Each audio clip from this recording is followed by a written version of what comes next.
हुई है, लोगों को अच्छा लगा है और उस समय के लिए हमेशा प्रेस में जो है ना चर्चा रही है कि ये प्रोजेक्ट आया, ये फिल्म आई, ये टेलीविजन सीरियल आया, इसमें नमित दास ने बहुत अच्छा काम किया। लेकिन वो बात वहीं तक सीमित रही है। थिएटर के लिए टाइम निकाल पाना बहुत बड़ी बात होती है। आप लगातार टाइम निकालते हैं थिएटर के लिए। एक बार जब फिल्म में काम मिलना शुरू हो जाता है तो लोग थिएटर कम कर देते हैं क्योंकि पैसा फिल्मों से आता है। इस बारे में एक तो आप सोचते कैसे हैं और थिएटर आपके लिए कितना जरूरी है, और क्या कभी भी अगर बहुत सारी भी फिल्में मिलेंगी, बड़ी-बड़ी फिल्में मिलेंगी, तब भी आप इसी तरीके से समय निकालते रहेंगे? ये बताइए। पता नहीं, मुझे फ्यूचर का तो पता नहीं है। मैं ऐसा इंसान हूँ भी नहीं जो फ्यूचर में रहता हूँ। मैं प्रेजेंट में रहने की कोशिश करता हूँ। जो प्रेजेंट में हो रहा होता है मेरे साथ वो ही मेरी सच्चाई होती है। अभी मुझे ऐसा लगता है कि देखिए, थिएटर अभी जिस जिस दौर से हम गुजर रहे हैं, पोस्ट कोविड वर्ल्ड में पता नहीं क्या थिएटर की क्या स्थिति होगी, थिएटर्स कब खुल पाएंगे, कब इतने सारे लोग जमघट में मिलके एक नाटक देख पाएंगे।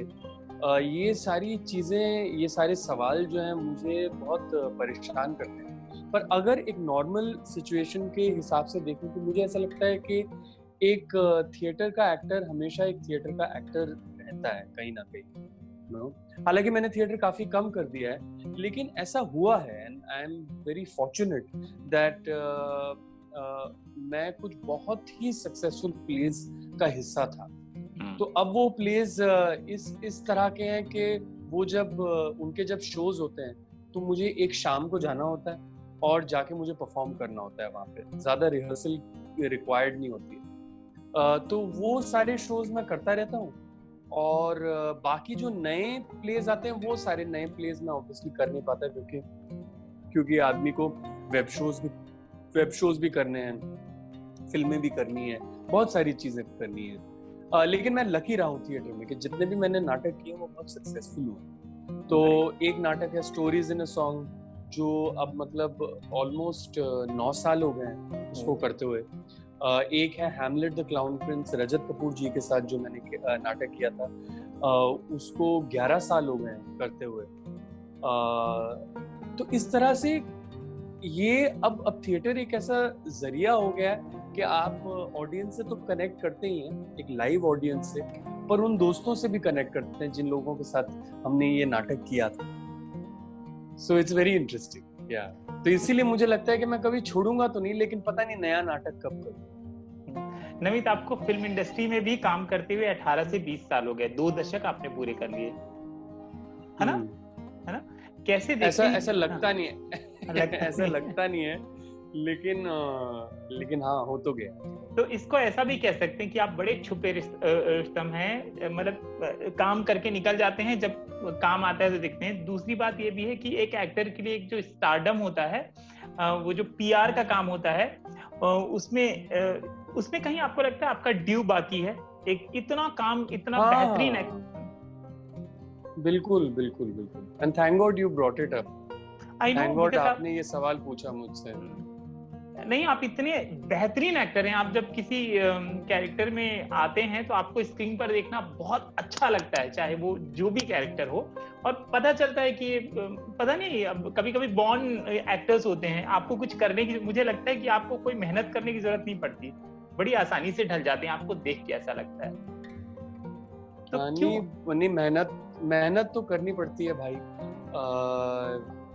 बट मुझे इस सवाल का ये मुझे बहुत ही अच्छा लगा आपने ये सवाल किया, एंड इसके लिए मैं आपको थैंक यू कहना चाहूँगा। लेकिन अफसोस इस बात का है कि इस सवाल का मेरे पास कोई जवाब नहीं है। मैंने काम किया है, मेरे काम की हमेशा जो है प्रशंसा हुई है, लोगों को अच्छा लगा है, और उस समय के लिए हमेशा प्रेस में जो है ना चर्चा रही है कि ये प्रोजेक्ट आया, ये फिल्म आई, ये टेलीविजन सीरियल आया, इसमें नमित दास ने बहुत अच्छा काम किया। लेकिन वो बात वहीं तक सीमित रही है और उससे ज्यादा आगे बढ़ी नहीं। इसका जवाब मेरे पास रियली है नहीं। I think it's something which I live to know, मेरे हिसाब से मुझे तो ऐसा लगता है कि मैंने कोई गलती की नहीं है, लेकिन शायद मुझे लगता है और मुझे मेहनत करनी चाहिए, तो मैं और मेहनत करूँगा। और जब लोगों के बिल्कुल आंखों के सामने आना होगा तो हो जाएगा, ये मेरे हाथ में नहीं है। आपने मुझे कांटेक्ट किया, आज मैं आपसे बात कर रहा हूँ, ये भगवान का ही ये कहानी चल रही है यार। इस कहानी में जो है हम सब पात्र हैं, और मेरा पात्र कॉन्स्टेंटली जो है वो बन रहा है, बिगड़ रहा है, अलग हो रहा है।